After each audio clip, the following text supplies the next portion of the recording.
إن الذين حقت عليهم كلمة ربك لا يؤمنون ولو جاءتهم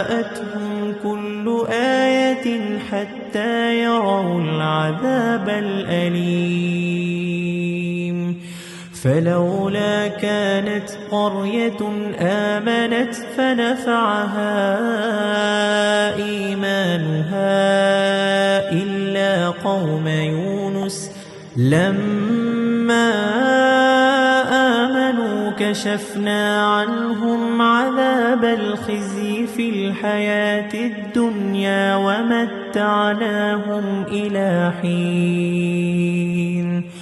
ولو شاء ربك لآمن من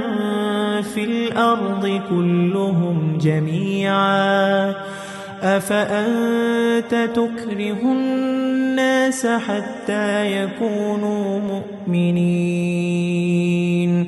وما كان لنفس أن تؤمن إلا بإذن الله